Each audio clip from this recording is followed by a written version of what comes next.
probably won't be done till tomorrow morning because I've got exam tonight that I got to stay for. I have not stayed for yet. Late last minute studying.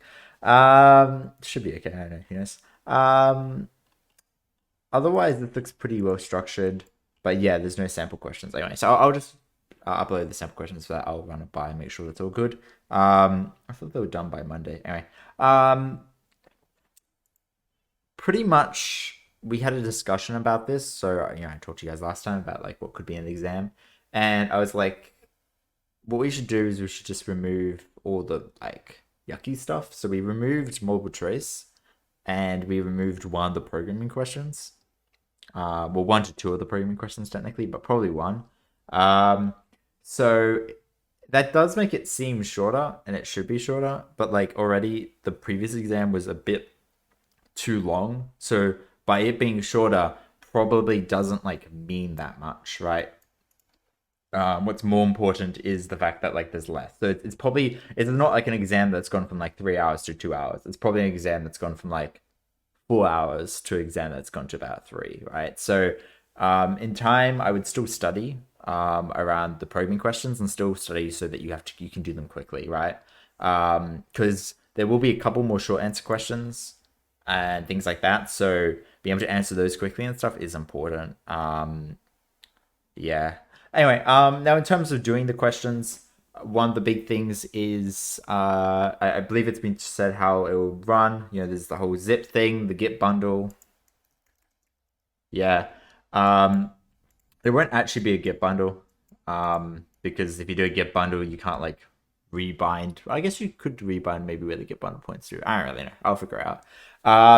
But it's basically the reason we're doing downloadable zips rather than just getting to clone is because otherwise you take down poor old GitLab and GitLab crashes because you have 500 students cloning at the same time.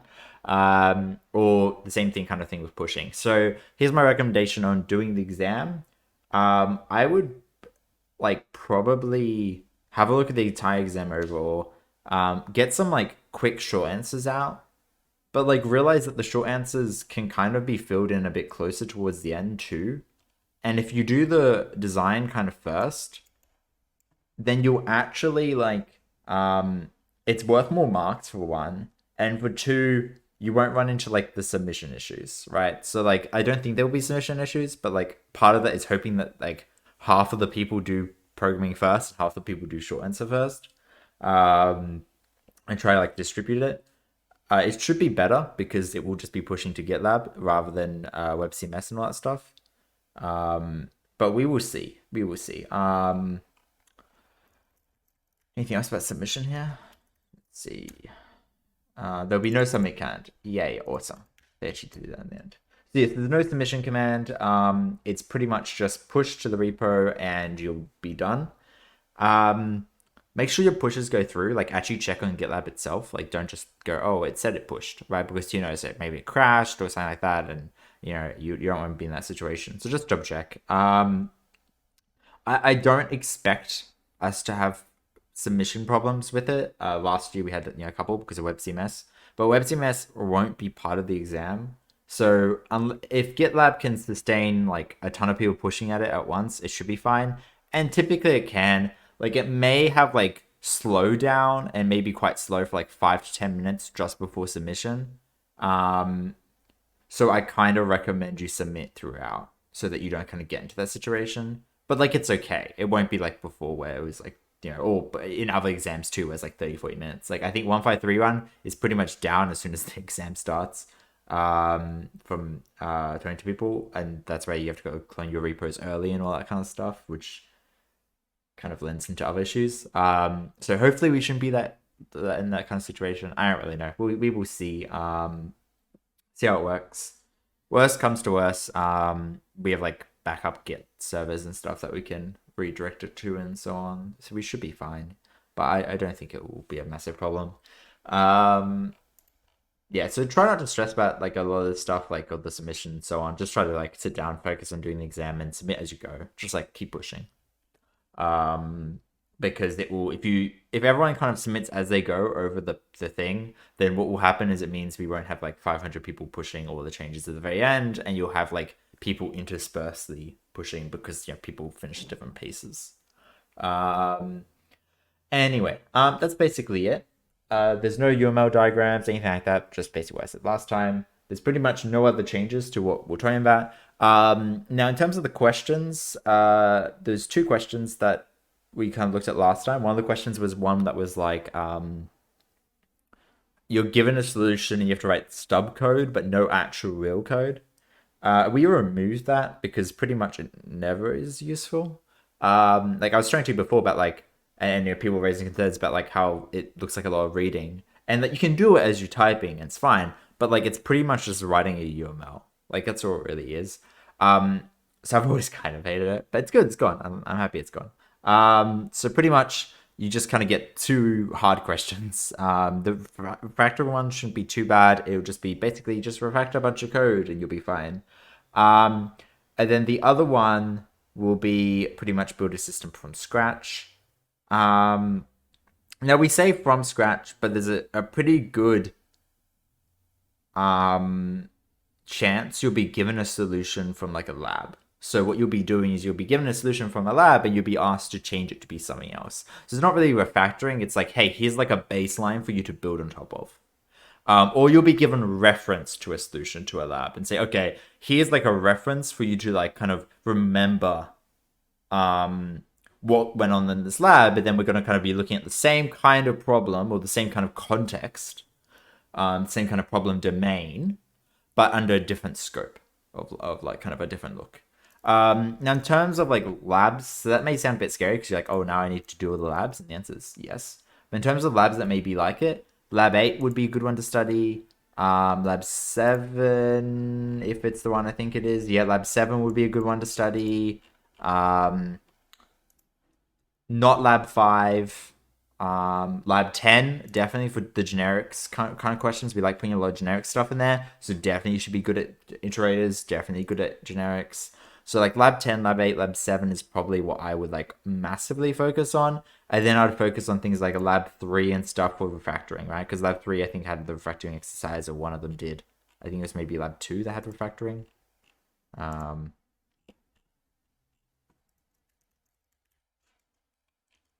Yeah, Lab 2 had hotel. So like the hotel question, for example. But you also have like, I think Lab 4 also had like a little refactoring or something in it. I don't really remember.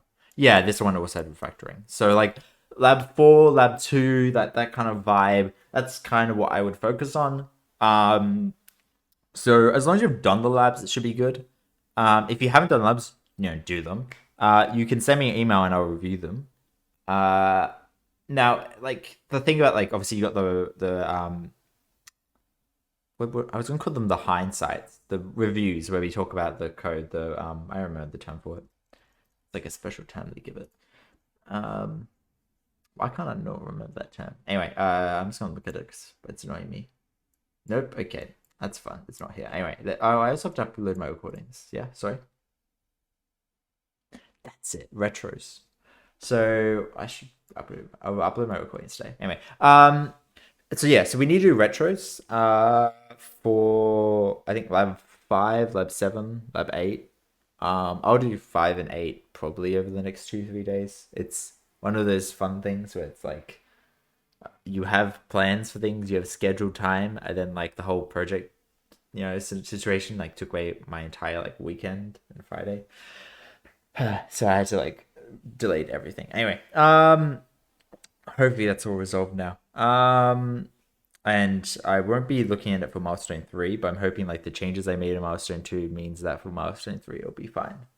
Yeah, you'd see. If it doesn't become a problem like milestone 2, I'll look at it again, resolve it. But time-wise, it's a bit difficult. So that's it. Pretty much exam-wise, it's hopefully pretty fine. We will give you dry runs.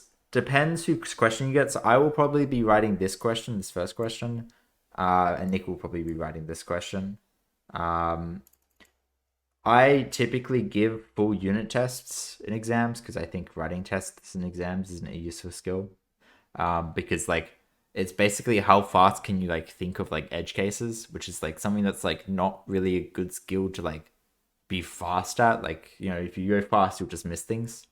So So typically you get full tests, as Nick kind of thinks they're very useful in exams. It's different perspectives, right? They both are valid in their own way. But for the factoring question, typically you'll get a lot of the tests. So I don't think you'll be running many tests. And the dry ones will run all the tests we give you. So typically, even though it says pass is a very basic test, it will probably be more significant. Well, depending on who sets it up, but if it's me, it'll be more significant. Yeah, anyway. So I think that's good. Now, what I wanted to do was give you a choice. But what we'll do first is we'll just kind of go through the exercises I planned, and then we'll come back to the kind of whole choice thing. So we have the visitor pattern one to begin with. And so the idea of this is I'm actually going to look at, this is what we did in week 7, I think. Yeah, week 7. We had this like calculator, right? And we had all these add expressions, the binary expressions and stuff like that. And we talked about like having this like operator, and then inside this operator you had like an enum that you could have like functions to evaluate and stuff like that, right? And basically what it came down to was like, okay, hey, we need to kind of run these functions. And so the way we did it was via this almost composite pattern, right? Where you kind of evaluated the lower level children, right? So in this case, we evaluated like this, and so it kind of expanded this evaluation. And that's fine, and that actually works reasonably well. But the other way you can do it is almost like a kind of a visitor pattern. That's kind of what I wanted to talk about, and kind of talk about like the reason for visitor pattern to exist and why we do it, and kind of the use case. And as a kind of like an inspirational example for this, I don't really want to talk too much about the Tute example that was already there, because the problem with the example that's given is it basically says, hey, what you have is you have a computer, right? So you have like a keyboard for the computer, you have like a monitor, and you have like some kind of like mouse. Wire them up. And this is like your setup, right? And so what it's saying is, okay, hey, we want to ask these things questions, send them messages, that kind of vibe. So what we'll do is we'll have a visitor pattern, and so that we can visit it anything regardless. And so what we'll say is we'll treat the system as a black box, and what we'll go is we go, oh, we just want to visit the system. And so we go, oh, I'm going to point at something and I'm going to visit it. And the whole point of the visitor pattern is that we don't actually know what this is. This is like black boxy, so we don't actually know what this is. And so the point of the visitor pattern is it then kind of calls back and tells us which one it actually is. So it's called, like, there's various ways for it, but basically it's like a double dispatch. Like, you dispatch a message to it, and then it dispatches the response to like the correct evaluation. So the idea of how it works, right, is you have some kind of structure here, like some class, and there's also an interface that exists on the objects themselves. And the object just has a single function called like interact or visit. And what it does is it takes in a visitor, right? And then all it does is it calls the correct method on the visitor. So v.visit, and then this, typically. This is almost how every visitor is written. And this is actually like one big thing against OOP sometimes, is when people talk about patterns like this, they're like, the reason why OOP isn't great is because a lot of the time it's actually just like missing features in languages that we're having to write in code.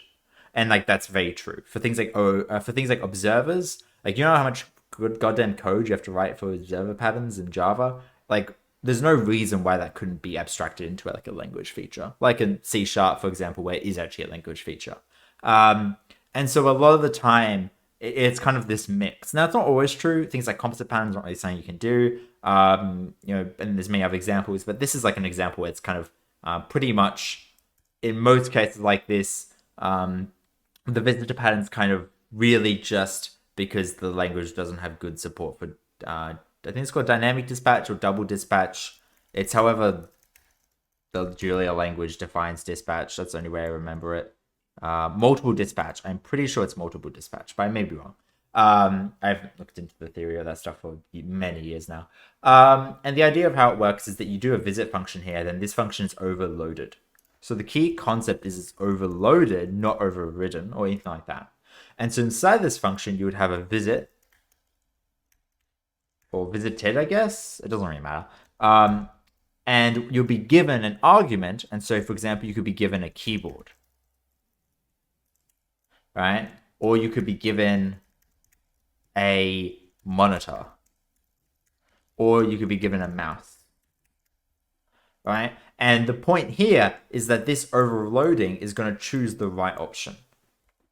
And so what that means is that you don't have to choose the right option yourself. Like there's no switch statement here, right? So if I'm going to call this like method here, I have no need to do like a big switch statement to say which one am I actually trying to call. You know, with the assignment, how you had devices and satellites, and one of the things that you had to do is you kind of had to be able to send files to that, or move them around, or interact. The big problem is that you actually care about this distinction between the two. And so there's two ways you can do it. One way is that you actually define like this global entity that has the shared logic, and that's a perfectly valid way of doing it. But the other way is you can define a visitor that basically means that it's a single interface to call the function, to say, okay, I want to do an operation on an entity, and then it tells back and goes, okay, which entity are you actually talking about? So the benefit of the visitor pattern like this is twofold. One is when you do a system like this, you have to change inheritance, which can require like a bunch of refactoring and stuff like that. So typically it requires a lot more heavy refactoring. And two, it's harder to dynamically grow, and it doesn't work so well for types with like a lot of classes. So in an AST, we talked about ASTs quite a bit so far, just inside this little Tute, right? When a typical AST could look something like this, where you have like some kind of structure. And I talked before about how an AST in most programming languages look a lot more complicated than that. You got functions, you got expressions, variables, that kind of vibe, right? And so they're very, very big. And so typically each kind of individual component is a different class. Well, not always different classes, but like typically it's like some kind of enum mapping. It depends how people are doing them, right? There's so many different ways you can do it. And so when you have that, it's very inconvenient to have them all originate to a base class that like kind of defines all the common logic and then has like overriding methods and stuff like that. Because sometimes you're saying, hey, I want to call a method, but there's only 3 results I care about. So what I want to do is I want to call a method on this class, let's say, for example, to print it. That would make sense. You could override it. So, you have some kind of base AST class, and then you have like a plus node. You have like a minus. You have like an atom, which is just like a number or a string, something like that. Like this makes sense. You could have like pretty print or something, right? But the thing is, what this means is I have to modify all these classes. Which means, let's say, for example, I want to do something that needs context of another system. I have to modify those classes so that they can have that context to that other system. The visitor pattern lets me divorce the concept of these having to be related to the operations you're performing on them. It breaks that into 2. So what that means is, let's say I want to pretty print to a file. These have to know what file you're outputting to. If I use a visitor like this, I can decide that. And so let me show you like some code example for that, because that may be a little hard to kind of visualize. Scratch.java. Just so I can kind of create a rough kind of Scratch file, just so I can write some code in here. Okay, I'm not going to run this or anything. And so, for example, let's say I want to do my pretty print example. I could grab the root of my tree, which is some like, expression, right? Get root, some kind of magical function to get the root. And then I could go, okay, now what I want to do is I want to pretty print out this tree. And so what I'm going to do is I'm going to call a function, and rather than me having to do a bunch of like type checks and stuff like that, I want it to basically just evaluate. So I could say something like this. I want to visit my root. And then I'm going to give it a visitor pattern to visit by. And so what this is going to do, I guess like new magical visitor, right? Is this is going to use this kind of interface here, and then recursively go down the tree and call the correct interface function for each object inside the tree. And I'll add a definition here for the sake of it. I don't know if I have to make this static. Doesn't really matter. And you, for example, you have like a public, I don't know, guess void visit, and then you'd have one for like add expression. You'd have one for, I guess binary. I'll just do binary expression and like unary expression. Let me turn it from Slack. Unary expression and another one for like function expression and so on. So like all your different expressions, right? And so what it means is if I want to pretty print these out, or whatever I want to do, I can just write that code here. So I could go like, oh, I want to do an override void binary expression be, and then I can write the code to visit that binary expression. So I could do something like system.out.println be dot whatever. And part of that may be visiting the children of be.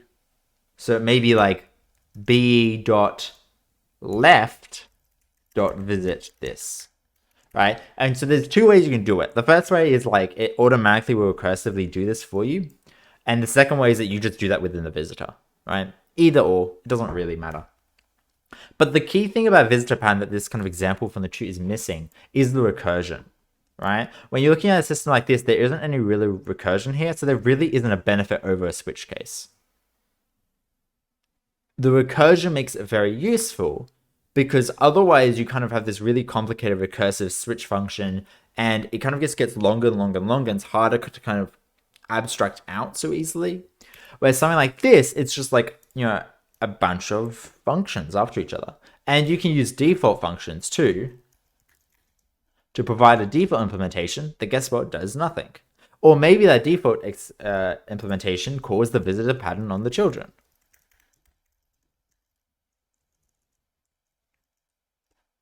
I wrote that really weird, like b.visit this.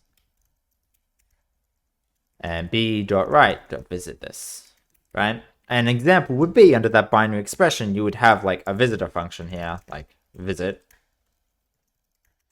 And it would take in your visitor. And it would call this, right? To basically call the correct function. So the point of this is it allows you to kind of like almost like write a switch statement in like an OOP way that's like scalable with the number of classes you have, while also kind of only requiring the overrides that you need. And that's like the really critical part of it, is the fact that you don't need to implement everything. And it's used quite a bit.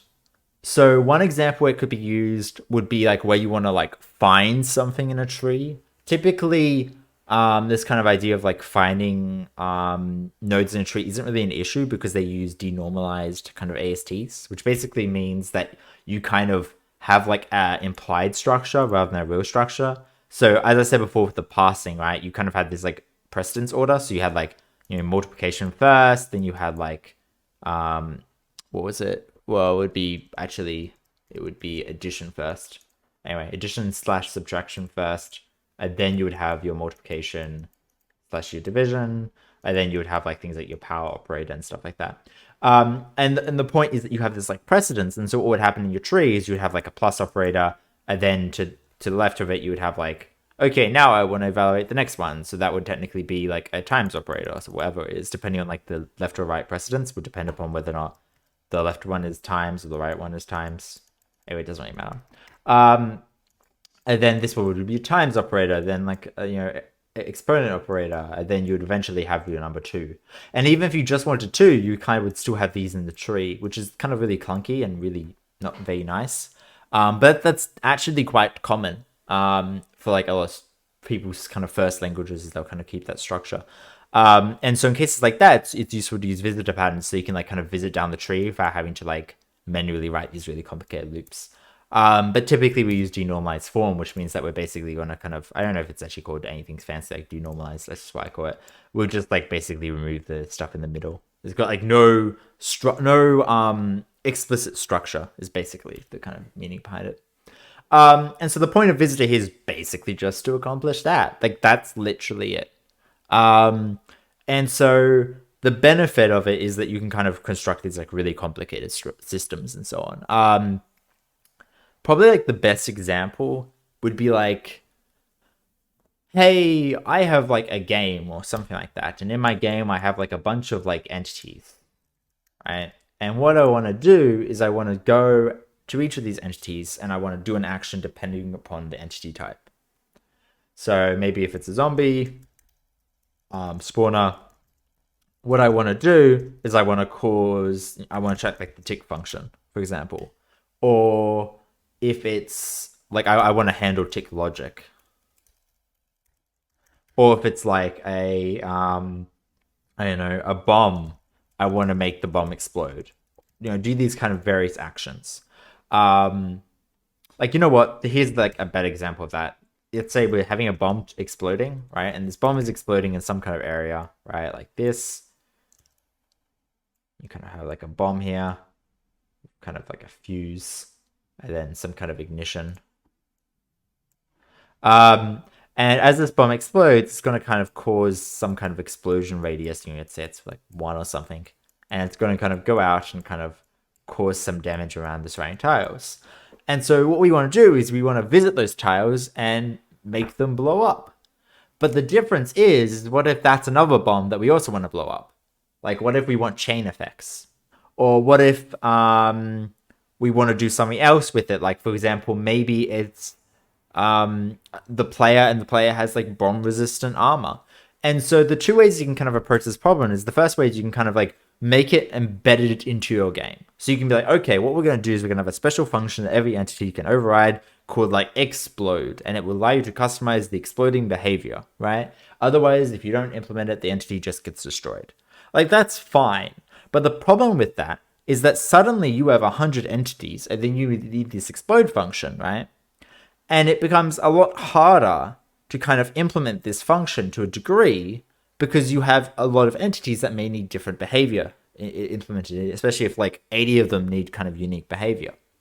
And so the benefit of like visitors is that you can kind of specify the degree of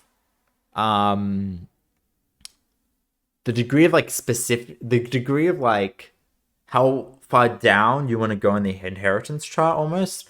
So for example, if you want to say bombs exploding, all enemies, regardless of the type of the enemy, always have this behavior, right? Now this is okay. You could just have like on the abstract class, and you could just like, handle it there, and that's fine. You could override it and stuff like that. But the visitor pattern basically offers like an opposite opinion to that. So the benefit of the visitor pattern, I guess, is it's pretty much just like having overriding methods, right? Almost identical. But the idea is that it's more flexible. So for an overriding method, you kind of have to implement it in every class, and then or just implement the base class. And it requires kind of every class to have context of that operation. To have context of, hey, there's a bomb that's exploded, so I want to handle a bomb. But what if it's a bomb that is poison instead? Okay, now I need to like pass a type in. Okay, I'm this enemy, so I react to the bomb this way. I'm this enemy, so I react to the bomb this way. And so now you need like all this kind of complicated layers and stuff. The visitor pattern kind of, in some ways, lets you abstract that into almost just like a single place in your code. And to have all the behavior just here, right? And so you can have like your 10 functions just after each other. And so you could have a function that, again, is like visit. And it could take in... Oh, let me just type it. Like enemy, right? And what this would do is this would take in an enemy to visit, or you could be really specific and you could say, okay, I want to take in a mercenary, and both will work because of like overloading behavior, right? And so you still get the same kind of ability to choose exactly what layer you want to go down by. Same as with overriding, where you can like override the abstract, or you can override the subclasses, but you still get that same kind of flexibility. So again, it's pretty much identical, which is kind of why it's hard to kind of give a pro and con, because it is so opinionated, and so some people prefer one over the other. But I guess the biggest use case for it is things where like it's very contextual, and it's kind of very messy to have to keep adding this context to each and every class. So for example, if you need access to a different resource, and now I have to give access to that resource to the class. Like, do you know how you kind of have to like pass in the dungeon to a bunch of classes so that class could implement dungeon behavior? Like the visitor pattern lets you get around that because I'm the visitor. So I know what class I'm on and I have the context. So I'm not having to give the dungeon to the entity, if that makes sense. It would also like let other entities visit other entities, which is kind of like useful when you have this like cross entity behavior. Um, and it allows you to kind of implement that cross entity behavior much cleaner sometimes.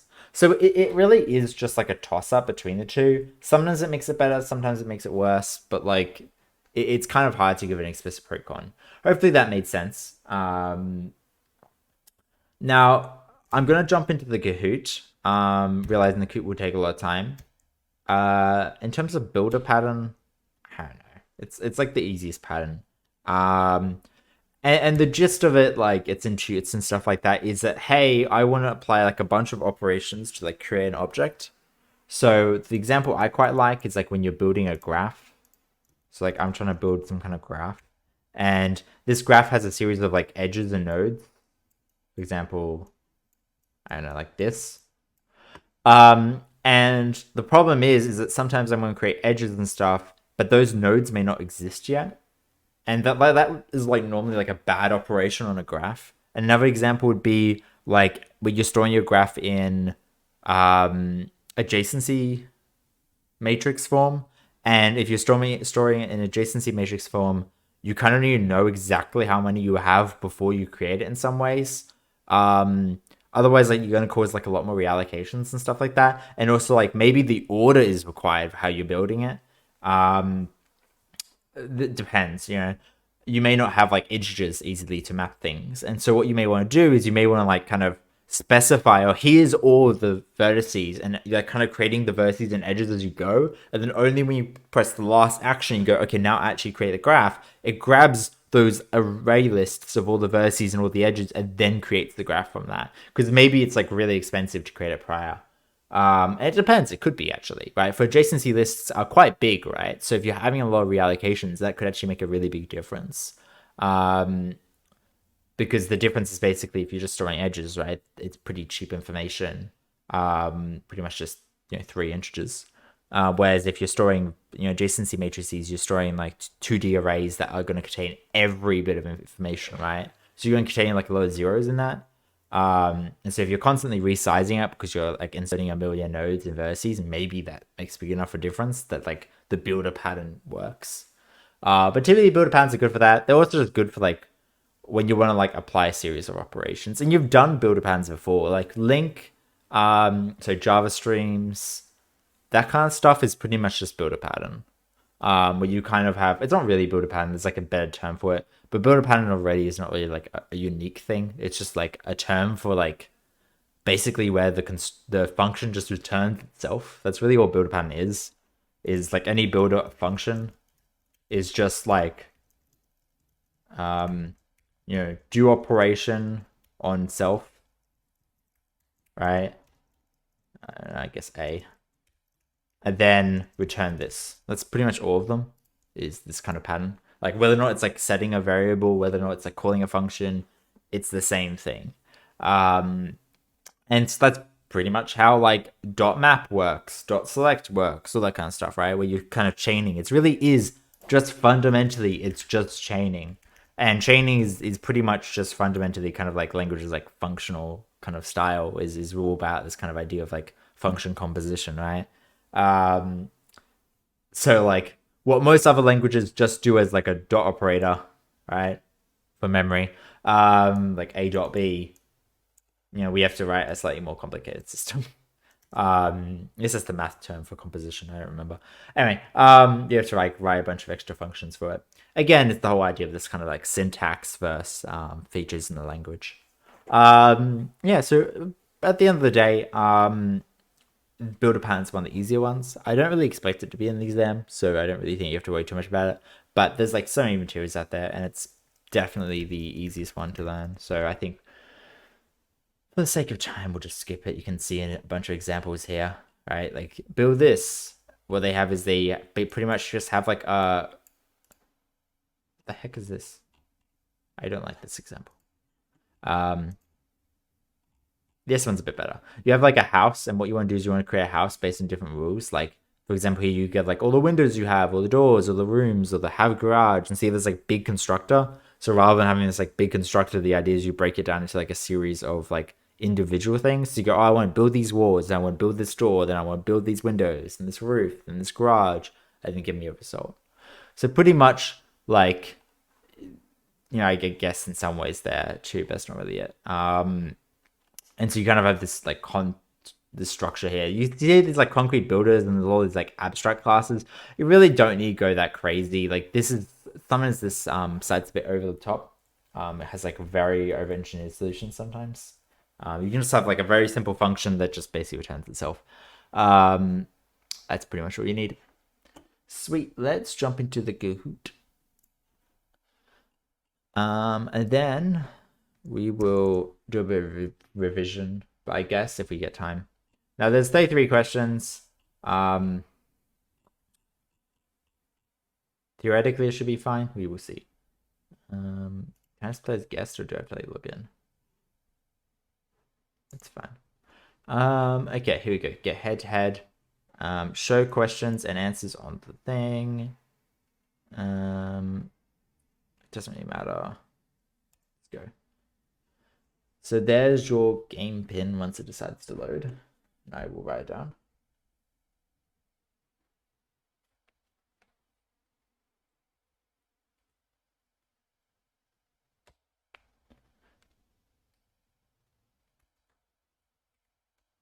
There you go. And you can join in the game. And I'll put that there. I don't know, can I don't know if I can like share the music. I don't know if people really care. Anyway, alright, you can do whatever name you want. And we'll go through it.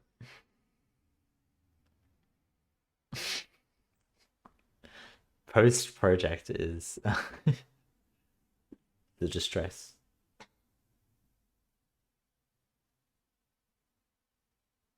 Mood.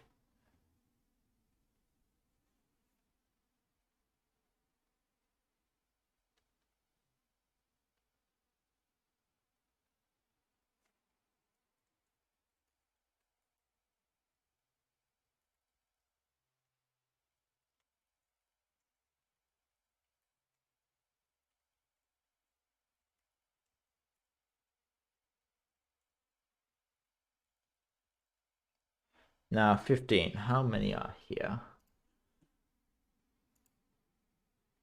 Well, one more than 15. Not everyone has to join, but if you want the participation marks, you should. I guess it doesn't. I'm not gonna be able to tell who's who, so I guess I'll just give participation marks to everyone. But add a vibe.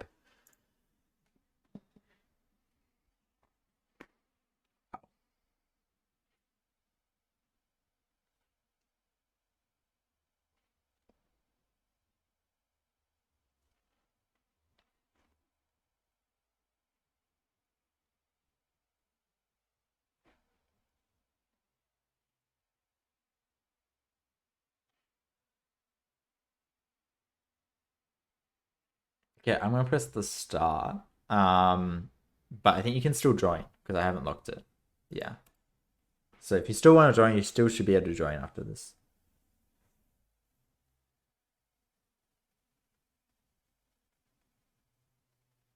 Ooh, what is a feature that's shared between Java and C? Now this should hopefully give you an indication of what you know about it. Keep in mind there's no multiple choice. So this stuff matters less so much. It's more about like make sure you know the concepts, then making sure you know the hot tips. I know, Carl, I know, right? Honestly, I think it's the fact that it's in the end of year 2, which doesn't help. Oh my, I hate this. I hate these colors. Look at this. It looks so much worse. They're trying to make it 3D, I think, but it looks 3D. Anyway, look at this. It looks ugly. Anyway, well, I don't know why I clicked on that. So features between shared. So access modifiers don't exist in C. You can't do public, private. Structs don't exist in Java. Everything is reference based, not value based. Automatic memory management. I kind of agree to some degree. Like you could implement it in C, but like it doesn't come by default. It's probably a bit more of a debate on this, but like the best answer. This is definitely the best answer, right? Um, liability.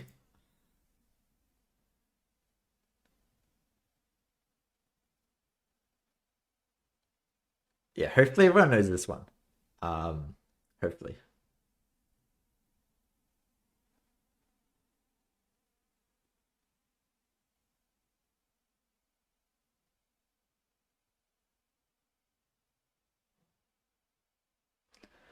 Yay.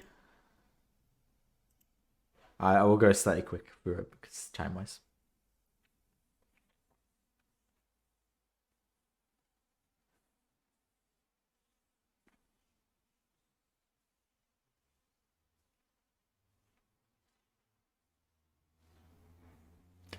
It's like 33 questions, each one having an average of 30 seconds. It's like 16 minutes.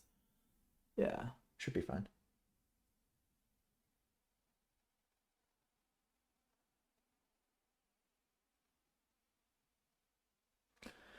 Yeah, so you don't have to import it. It comes by default. This is one of the default headers that are provided. I don't think that's ever gonna that's ever gonna be an exam, so don't worry about it. But it is a fact. Hopefully you can see that.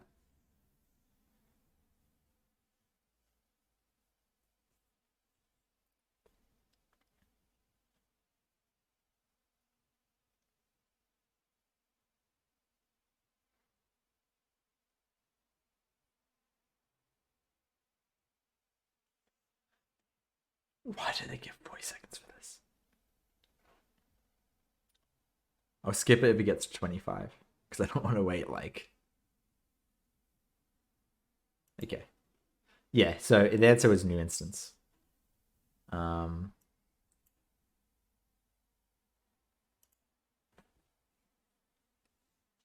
so if it's like a more of a difficult one, I will talk about it, but it's pretty straightforward so far. Some of these are wrong, it turns out. I did find last time. I think they may have fixed them. We will see if they have fixed some of these ones. But keep that in mind. It's fine. Like they're not wrong. They're just like debatable, I guess. Oh, we'll see.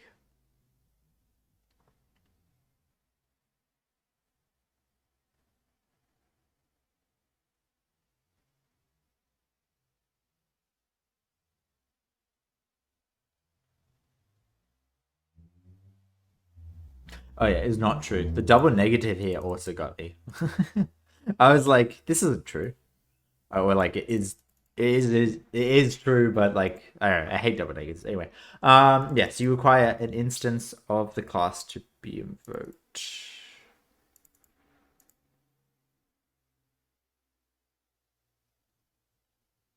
Oh, not true. Again, the negatives. Anyway, I hate negative questions. Yeah, this is not true, of course, because you don't require an instance. This is true. This is true, and this is true.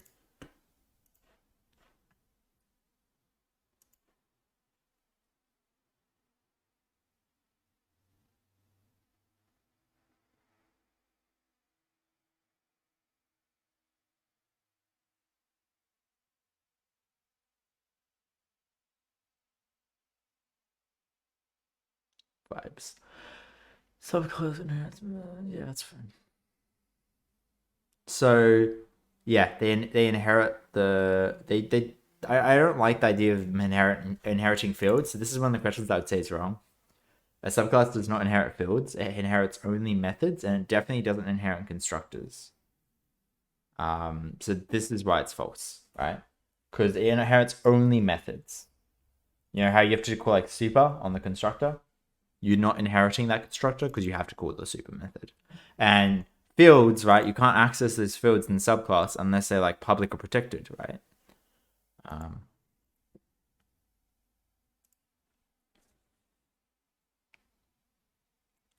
yeah, they did use the right terminology. Restrictive.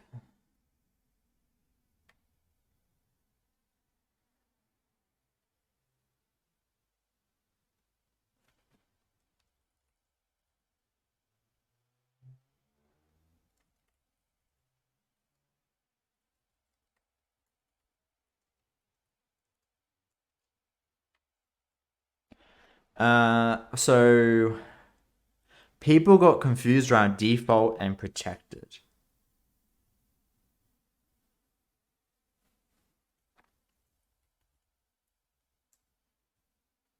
Um,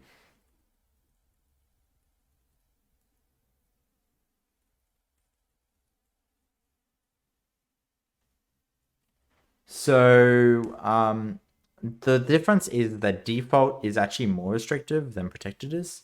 So protected allows anything in the same package or subclasses. Default is only anything in the same package. So that's basically the difference is that default doesn't have subclasses where protected does. So, and those subclasses can be in any package, right? And it's not this one because, private is more restrictive than protected. And it can't be this one because public is less restrictive than default. There's a lot of movement, which is good.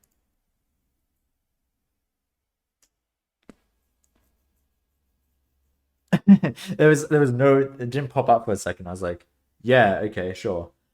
I'm pretty sure this is one of the wrong ones. Maybe. Let's see. Dog equals new dog. That's technically correct. It does bark. That looks okay. The method does exist. I don't know why the dog is meowing. Um,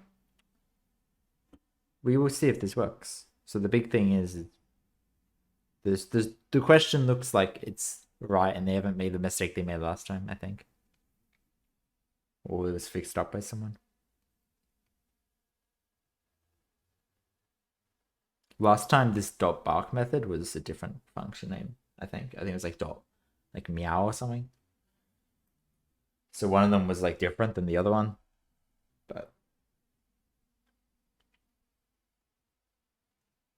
this still does not compile. And the reason why is because it's constructor here, right? This constructor's arguments, and there's no arguments passed in. So it doesn't compile. The previous one also didn't compile, but that's because the function name was wrong. Okay, this looks fine though. It's just like check the constructors. Like think about if I'm calling this, do I have the required arguments? The default constructor is only available if you have no constructors. As soon as you specify a constructor, you can no longer call the default constructor unless you manually specify it.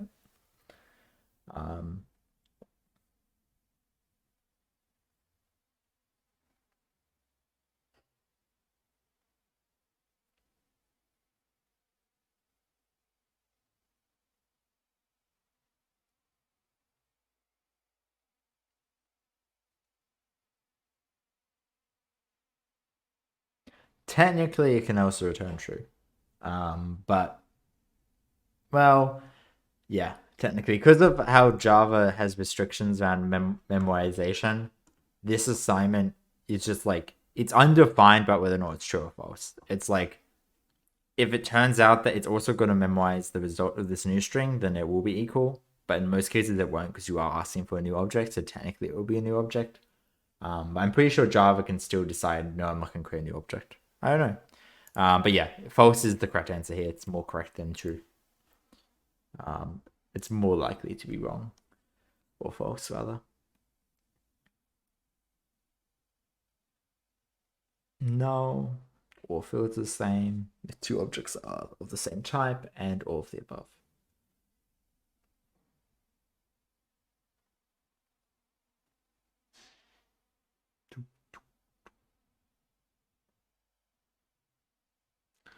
Yeah. I mean, I'm sure you can kind of debate that, like, whether or not how true this is. But the fact is that you need both null and you need to say the fields are the same. It's pretty generic. It could be only like two fields or one field. So like these two definitely have to be specified, and this one is kind of optional. Sometimes you can just use like instance of, like they have the same base class. Anyway.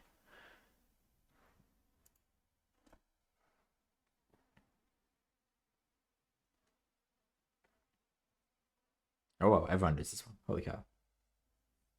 Well, hopefully. I mean, people are confident at least.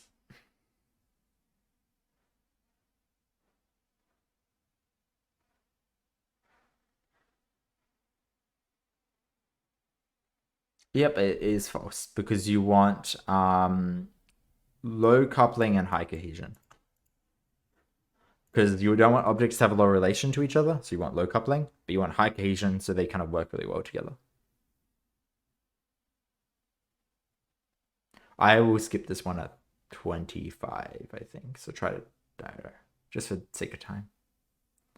Well, when most people submit an answer, I guess.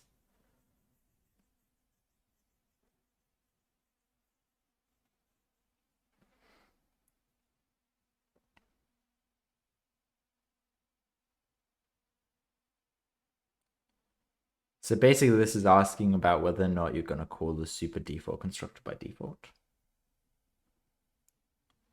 I will skip that one just because, it's enough time. So the answer is D, which most people got wrong. The reason why is because it's going to call the default constructor before it calls the well, most people, let's see, interesting. So the default superconstructor always has to be called. Basically, you always have to call a superconstructor regardless of what the class is. By default, it will try to call the default superconstructor if it exists. So in this case, it's going to call the default constructor, and so on. So it's going to call A, then B, then C in that order. Yeah. So quite a few people got that wrong because I thought it was just this one here, but I don't think you'd really run into that too much. It's kind of a more of obscure behavior.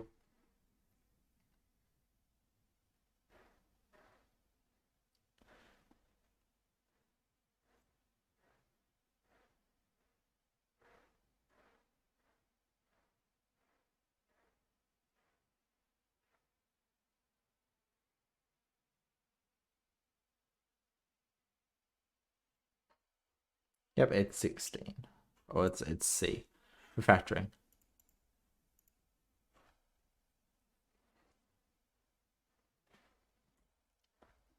We'll go about 10 minutes over time, which is okay.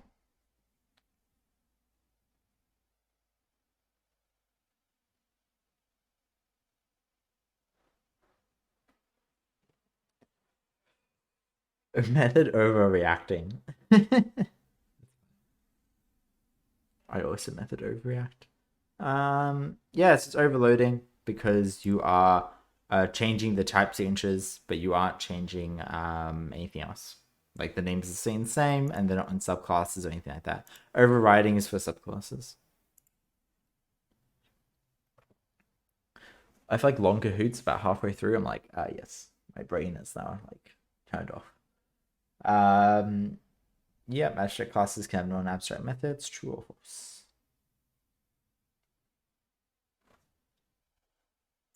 $21 people to have most people answer, so I'll skip that. Yeah, it's true because yeah, it's just like they can. I don't know how else to say. It's a loud operation. It's quite useful to have private non-abstract runs. Get X, get Y, get Z, or remove node. There's no funny one here. I feel like they could have chucked a funny one.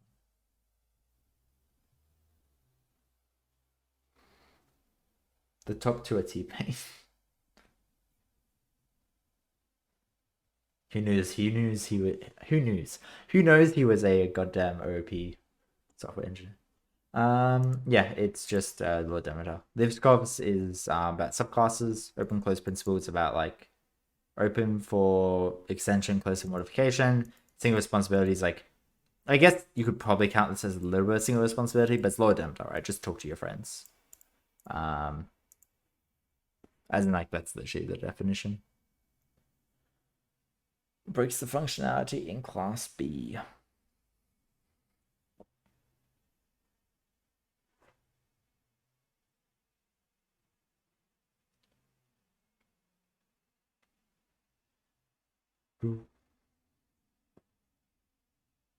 Yeah, it's high coupling. It's not high cohesion. I guess they're highly cohesive in the fact they're breaking each other.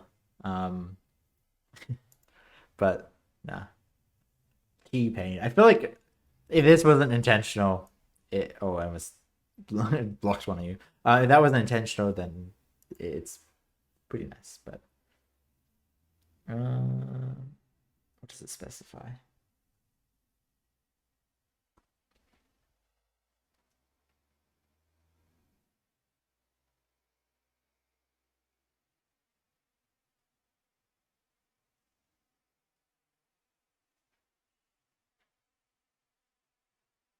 Yep.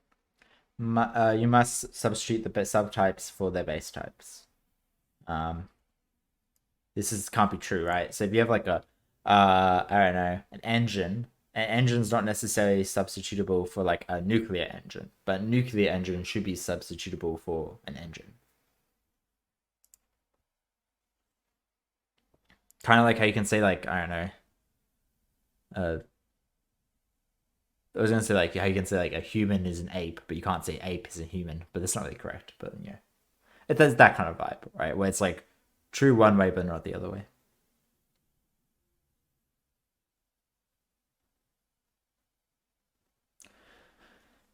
Entities as tree structures. Yep, so it's composite, right? You have that kind of recursive structure. Strategy is literally just an interface for functions. Observer, no, I said that. And state is like, I guess you could have tree structures in your state, but like, it's more just like a big state machine, which is kind of just like a big switch statement of go-tos, kind of.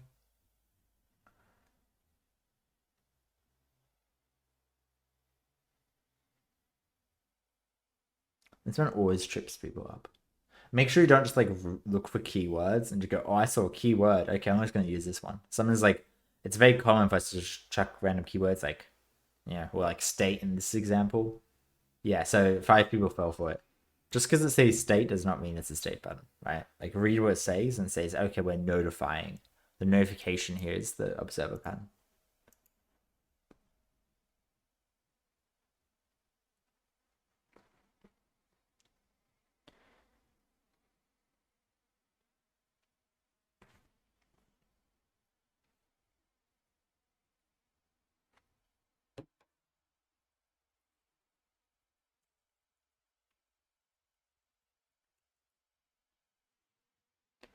Yay, it's state pattern.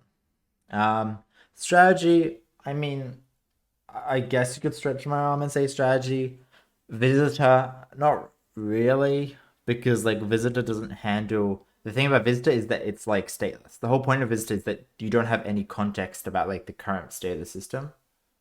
Um, so you can't really do anything stateful. Like for example, you can't say red goes to green. For example, like what does that mean?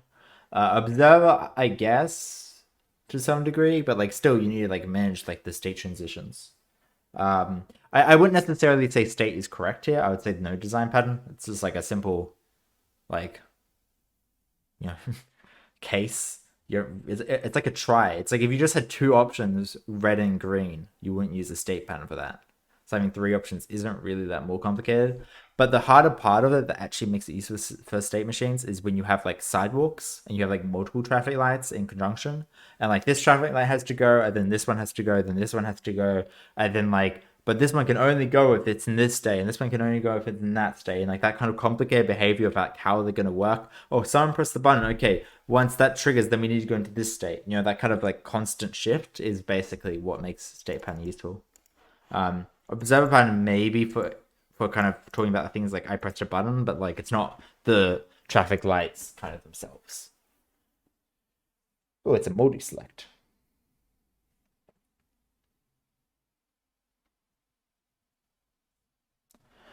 Just select all the right answers.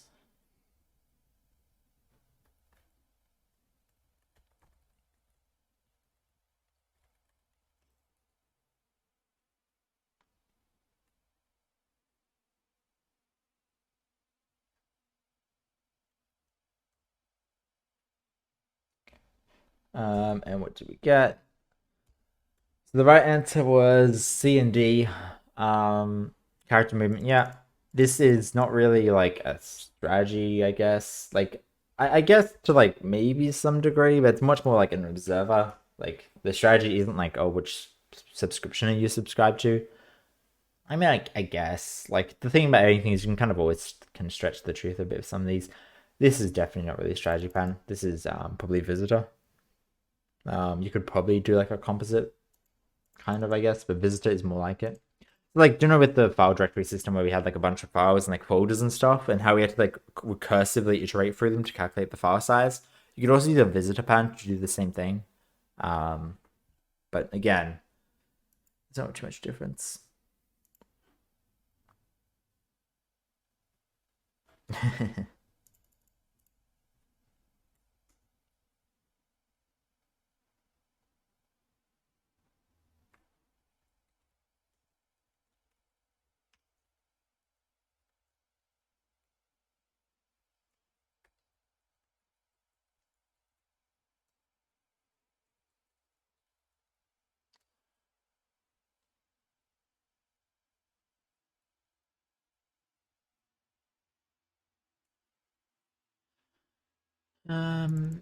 Yeah, looks fine.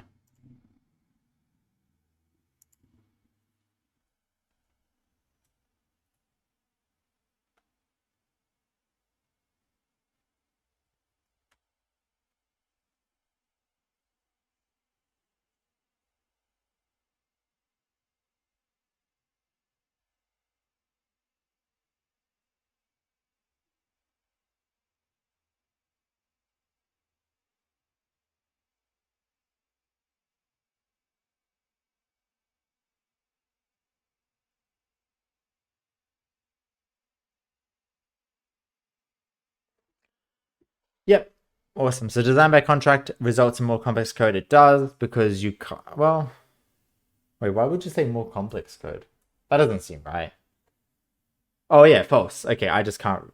Oh my gosh, I legitimately cannot read. I was like, why would you say that? Anyway, yeah, it's not true. It's false.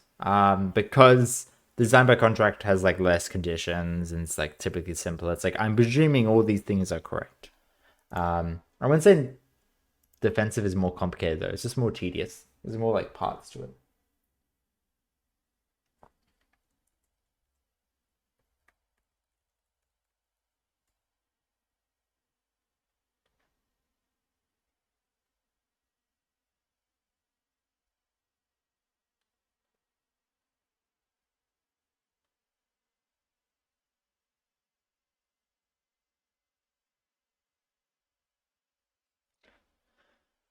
Yeah, it's weakened. Okay. Because if you strengthen them, what that means is that you're making it more restrictive, right? So what it means is like you're saying, hey, the base class says I can accept any number, and then you're like, I can accept any positive number. So that means if you give a negative number to the base class, it works, but a negative number to the subclass doesn't work, and that breaks OSP. Because it has to be like substitutable. T no pain. Me. Reese. Um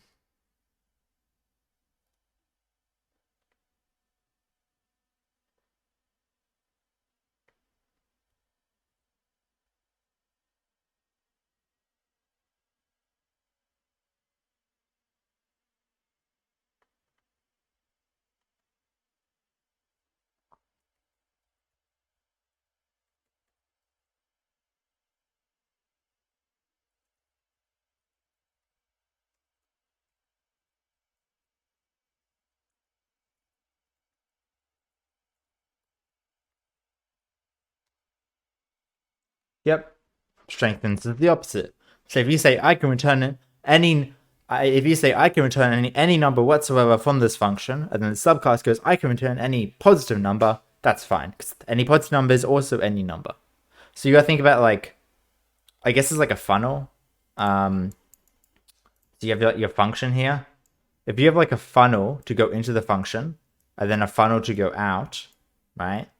I can make this funnel like larger if I want, and like everything that I'm pushing in will still get pushed out, right?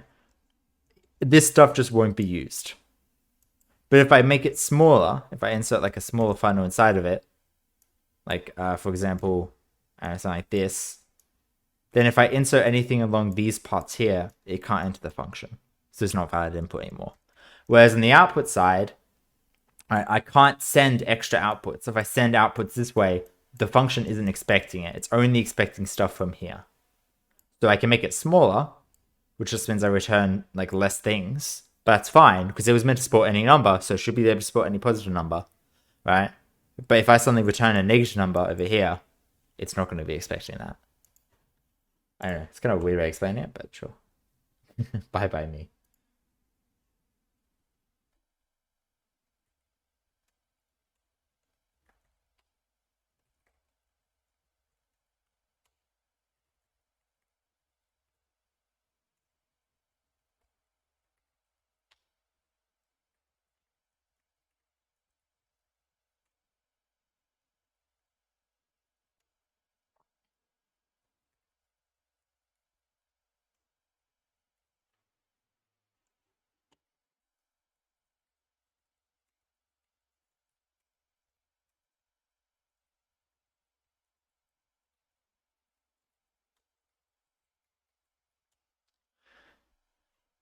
Um, yeah, that's kind of wrong.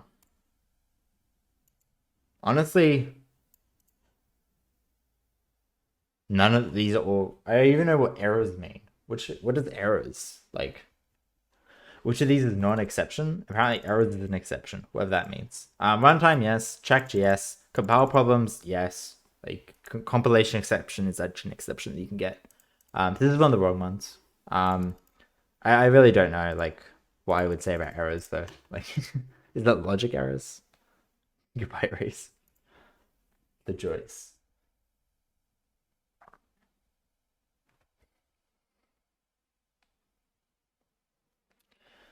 Um, do do do. Is error an exception type?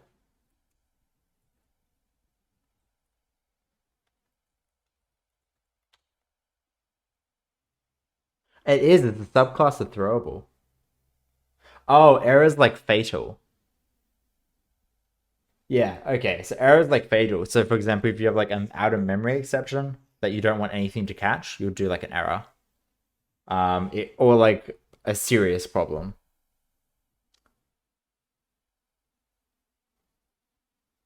For example, like yeah, you know, if your system runs out of like you lose access to like your CPU dies and somehow that throws in it. Oh, that doesn't make sense. I don't know. But out of memory is probably the best example. But that may be a normal exception. Um, Depends how opinions.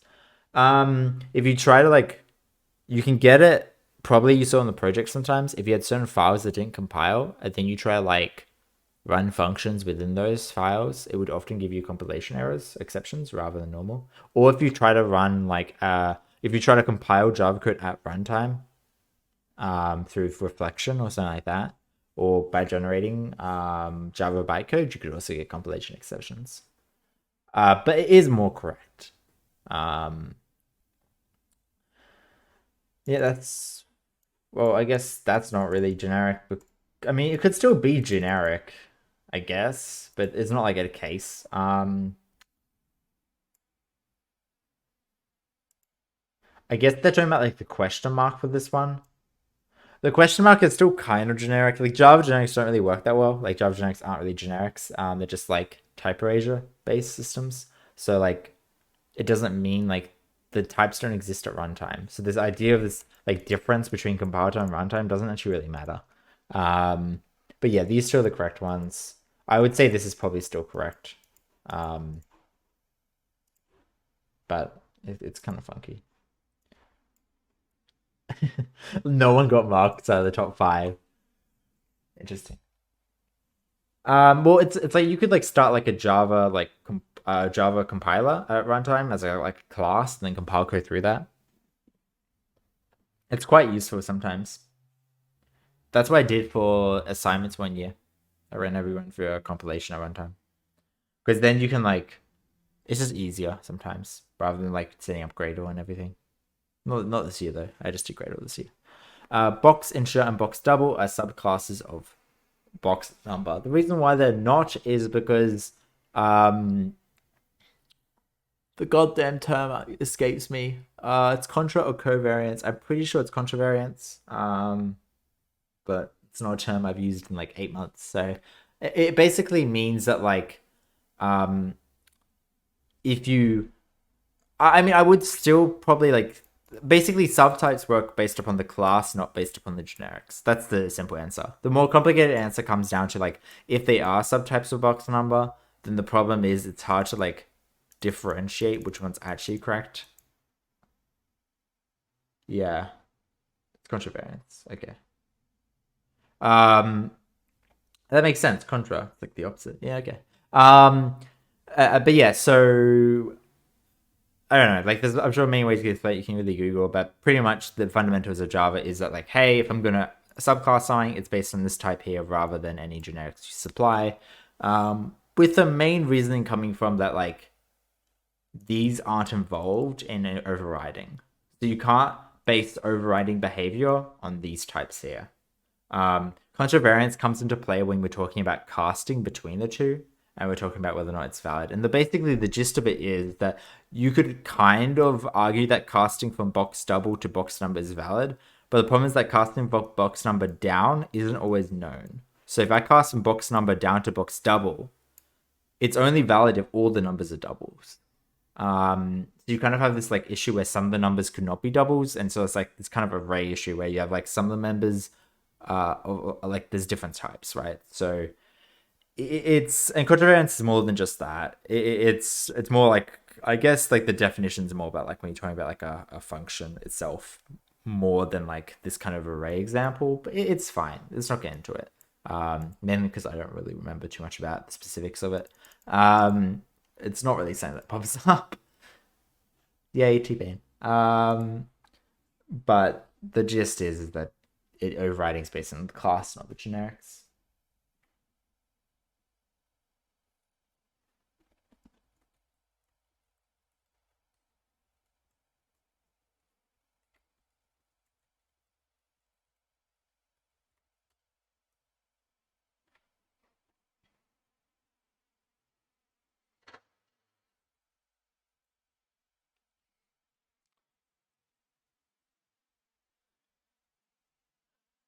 I guess sequentially is probably a bit badly defined here. But it's still definitely iterator. Like, I mean, actually, you could argue iterator is not necessarily sequentially. It depends on like the form of iterators. Iterators can also go in backwards, but let's not get into that. It's iterator, right? You're iterating through something. Um,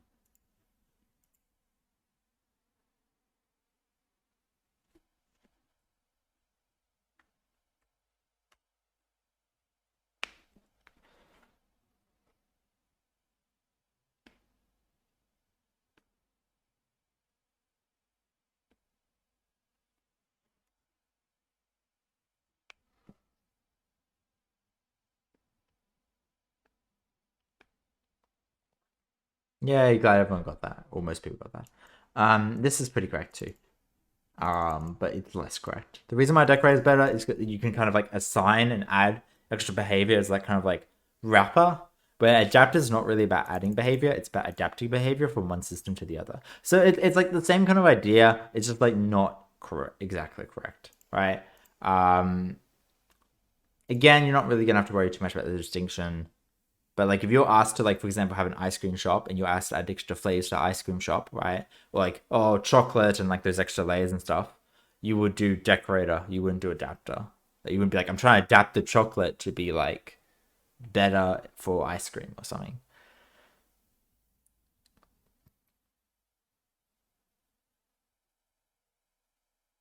Okay, excessive coupling. Divergent changes. You make one change and it changes another system, basically. It's kind of what divergent change, I believe, is about. I don't remember the. Yeah. Oh, it's about when many changes are made to one class. Okay, so it's the opposite of shotgun. Okay, sure. So divergence, like you want to make one change to a class, and you got to make like 100 other small changes. It's not always bad, actually. I'd probably say shotgun surgery is much more bad than divergent change for excessive coupling because it's not really. That's like within a class, I guess. Anyway, message change. Oh, it's not due to. I really can't read. Yeah, so this is definitely not really due to. Like, you could kind of argue because that you have like coupling within the class to other components, so you have to like update all these other like functions and references to other things, but it's not really. Message change is like you call one function and that function calls another function, and it's just basically like always just one function calling another function all the way down, and it's like not doing anything else. It's just like calling another function. That's just coupling. Means you're too close to like another class. You're kind of like breaking that class open and doing stuff to it. Feature envy is just like you're basically, I don't know, you're envious of the features of the other class.